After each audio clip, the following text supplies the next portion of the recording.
Seeing a circle of trampled grass or a cluster of mushrooms in fields or around springs meant that fairies had danced there. In Serbian mythology, it was believed that stepping into the fairy circle would cause immediate death or severe illness.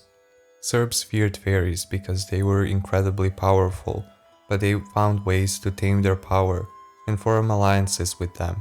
If a fairy was favorably inclined towards a person, their exceptional power could be of great benefit, especially in the uncertain conditions of agricultural works. The fairies' great power was also reflected in their divine knowledge of healing herbs unknown to mortals. Indeed, fairy knowledge of herbs could cure anything from blindness to death. To form an alliance with a fairy, one had to offer sacrifices. In the oldest times, this meant human sacrifice, but later it became symbolic, depending on the fairy whose help and respect were being sought.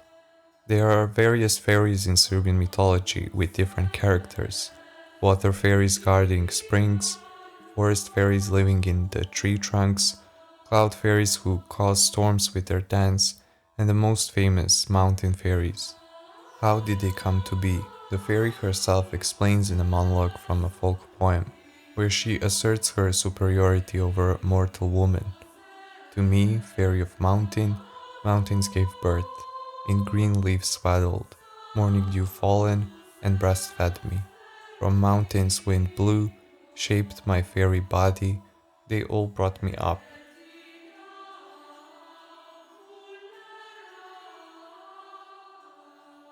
Fairies could not tolerate if a girl was more beautiful than they were, or if a hero sang with a more beautiful voice.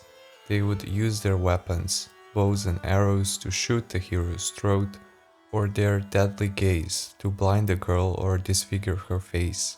In Serbian mythology, fairies appeared as supernaturally beautiful girls who spent their time singing and dancing. By nature, fairies are demonic beings, uncontrollable, seductive, and with extremely complex characters.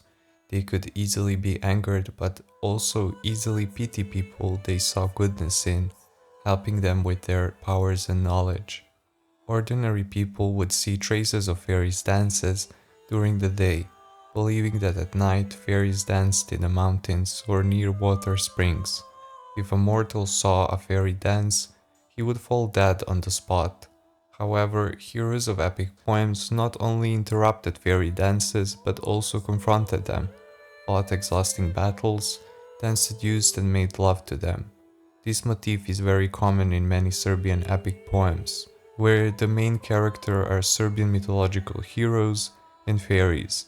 In such epic poems, the oldest elements of Serbian religion are preserved: the battle of the solar deity of the heavens with the lunar chthonic deities of earthly beings, the alternation of day and night, and the masculine and feminine principles.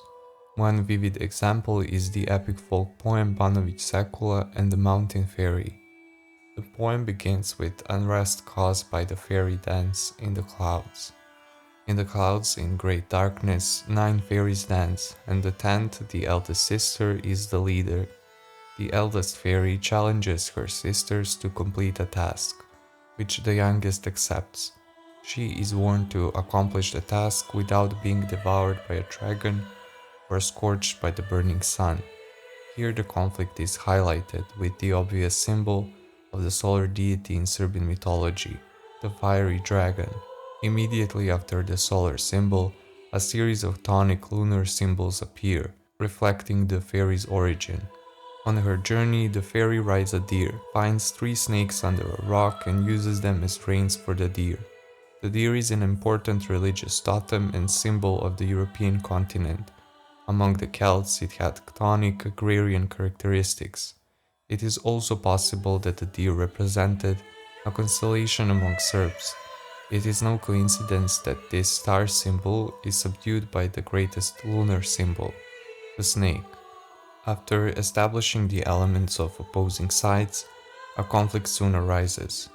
Banović Sekula, celebrated in other folk poems as the dragon sun, appears as a living fire from the sky on a winged horse, clear symbols of assuming the role of the solar deity. The epic battle is depicted with a dragon driving the fairy from depths of the sea to the clouds and then to the mountain heights as the fairy evades him. The dragon succeeds in catching the fairy, and as the poem progresses, it becomes clear that the epic battle is actually a depiction of epic seduction.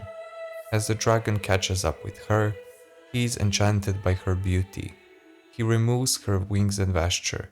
This is a common motif in seduction of fairies, their weak point and limit. Without wings and vesture, the fairy loses her powers and becomes subordinate. Interpreting the mythological image, day breaks. The sun has conquered by seducing the night. The poem ends with the fairy outwitting the dragon through deception. She regains her wings and forever flees to the clouds with her sisters, which can be interpreted as the inevitable onset of night, the fairies' victory. Which solar deity fights with the fairies? The answer can be found in other epic poems. Often the main hero, symbolizing the solar deity, would subdue the fairy with a six-winged mace. The six-winged mace is a symbol of the supreme Slavic god Perun, the god of thunder. Thus, this epic scene is interpreted as the fairy being struck by Perun's thunderbolt.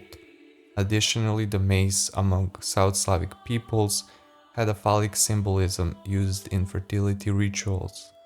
As mentioned, the subjugation and struggle with fairies often transformed into seduction and conception of offspring.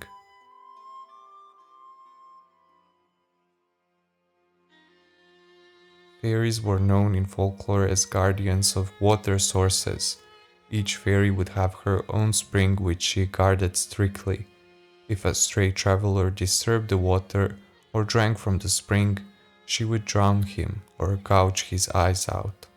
According to folk customs, when approaching an unfamiliar spring, it was good to throw a woven herbal wreath or a coin into it, as fairies liked gifts. In some parts of Serbia, there is a custom on St. George's Day to go to the river and playfully push some girls into the water.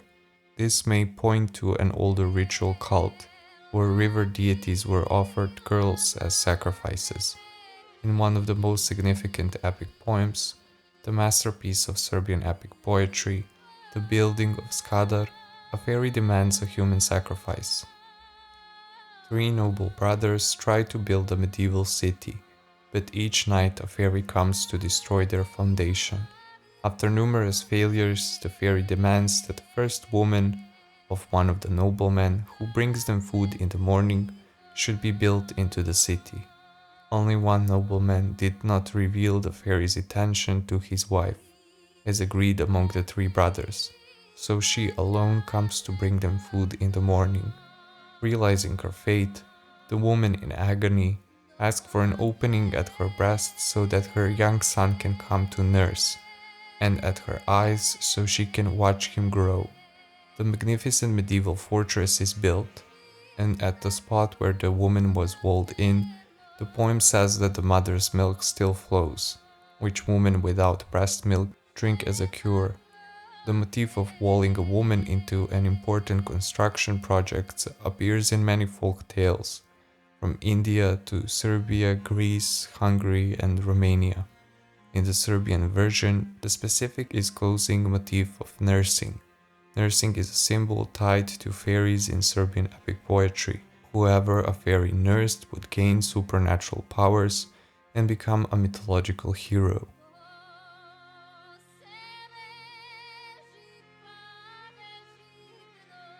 The legacy of fairies nursing leads us to the ancient mythological significance of fairies. They are remnants of very old, ancient Indo-European deity, the Great Mother Goddess. The fairy's complex feminine character can be compared to the complexity of natural phenomena. Like fairies, nature is sometimes cruel, unpredictable, and terrifying. If approached with the respect and care, nature provides abundance, human life, and the fertility of crops. Nature heals. Nature is the cycle of day and night, the changing seasons, and all the natural cycles to which humans must submit. All these traits truly represent any mother.